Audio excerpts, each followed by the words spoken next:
fellas, I cut myself off, so this will be part two of the how to buy a stock. Now I cut the feed off.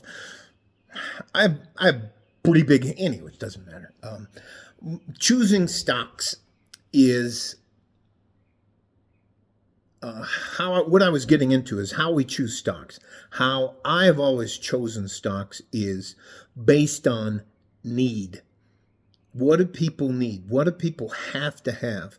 What are things that people can't really do without? Okay, so I'm going to show you our stocks, and hopefully I don't knock us off the pedestal. Now these are all in alphabetical order, so I'll try not to make it too difficult. That's Advanced Microsystems. AMD is its ticker symbol. That's an easier way to look it up on anybody that follows the stock market. Amazon is right below that. Again, Advanced Micro Devices is microchips. That is, I believe, a need, in my opinion. Amazon, I believe, is a need for people to be able to buy and sell things without too much of a hassle.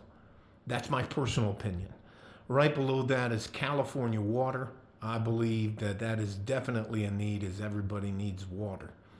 Right below that is a utility company, which is in the DMV, which is the District, Maryland, and Virginia. That's right around the Beltway.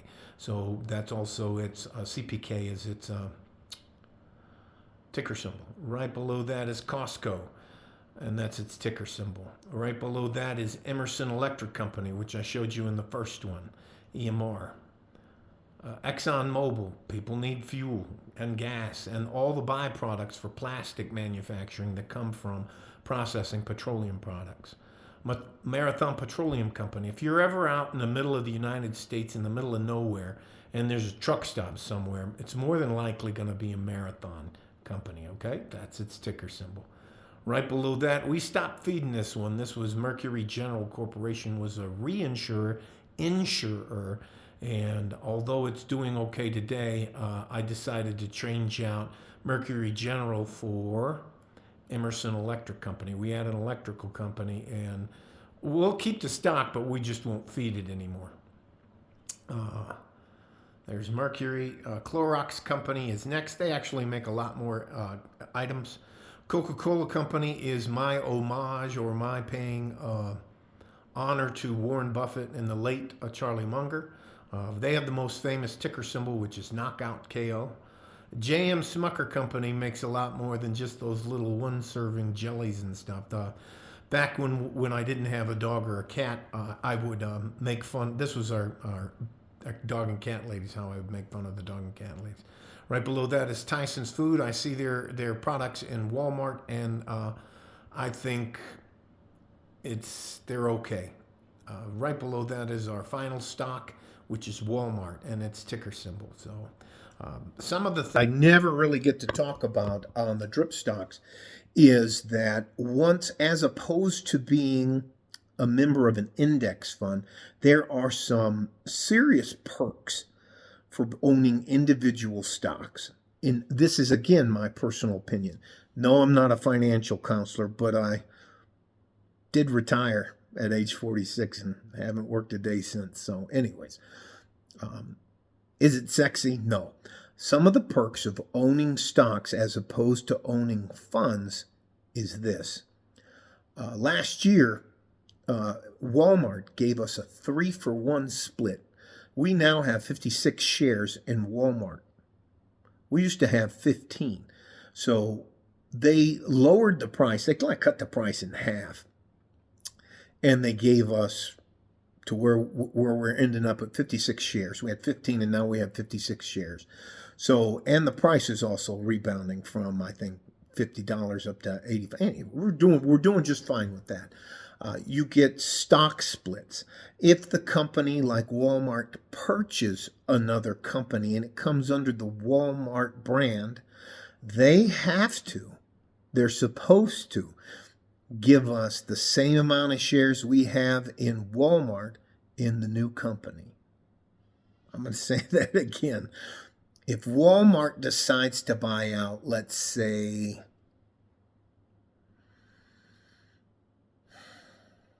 an insurance company, let's say State Farm, they decide that they want to own State Farm. We would get 56 shares in State Farm because we were, before the purchase, we were shareholders of record. You also get to vote on their board members. Anyways, it's why I owned individual stock shares instead of that. I hope this helped. I don't want to drag it out too much or waste too much of your time, but I'm going to preach a little bit. There should be no reason for you not to be financially literate. One of the core principles of being a man is to provide. Provide for yourself first. If you cannot provide for yourself, you can't afford to provide for anybody else. Understanding, being able to read a contract. A credit card is a contract with a financial institution. Annual percent rates. You can use credit cards, which I use credit cards for a free 25-day float of a loan. I always pay them off before I pay like 20 some odd percent interest. I think you should have a solid amount of money. I have probably way more than a lot of people do. I have in the mid six figures for my cushion in case something happens and I don't have any money whatsoever coming in for like a year and a half. That's my cushion. That's in a savings account. Those are in money market accounts. Those are in CDs. Those are in checking and savings accounts. Easily accessible. The other thing I use is the stock market through ComputerShare. I don't like paying anybody for something I can do for myself. That could just be me being stubborn, but that's mostly because I've been taken advantage of. I opened a Charles Schwab account a long time ago in 1983, not 1883. And they took me for a ride. They got me front-loaded, back-loaded, 12B fees, advertising fees. They just ate up my $5,000. And I promised never again would I depend on anybody for financial advice. I hope this helps. I hope you devote some of your time each week into becoming financially literate, whether it's credit cards. One of the books, the only book I recommend you take a look at, you can rent it or you can buy it. It's like 138 pages. It's called The Richest Man in Babylon. The author's name is Clayson, C-L-A. I think it's S-S-O-N.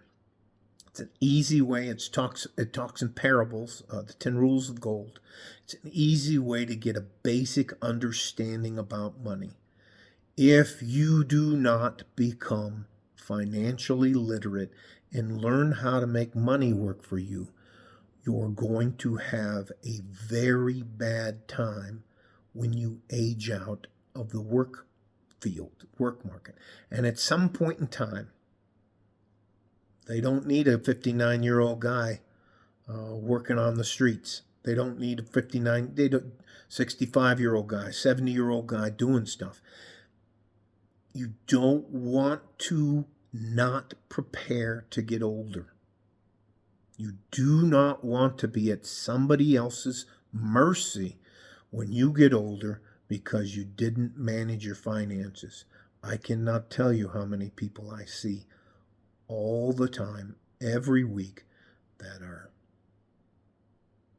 late 60s, early 70s, and just hanging on by their bare skin of their teeth. All right? Love you guys. Stay safe and healthy. Take care of each other if you can, and if you can't, you have to take care of yourselves. This will be part 2 of investing in drip stocks, all right? Like a fart in a G-string. From West Texas, El Paso, I'm out of here. Shout out to you, Mr. Guilty Fool. I hope this helps. Mr. Billy Bathgate, all the rest of you words. All you guys, thank you very much for the support. Love you. Like a fart in a G-string, I'm out of here. Hey, by the way, I'm watching UFC fights tonight. They may not be barn burners, but there's a couple fights in there that are going to be. pretty good. All right? Bye-bye.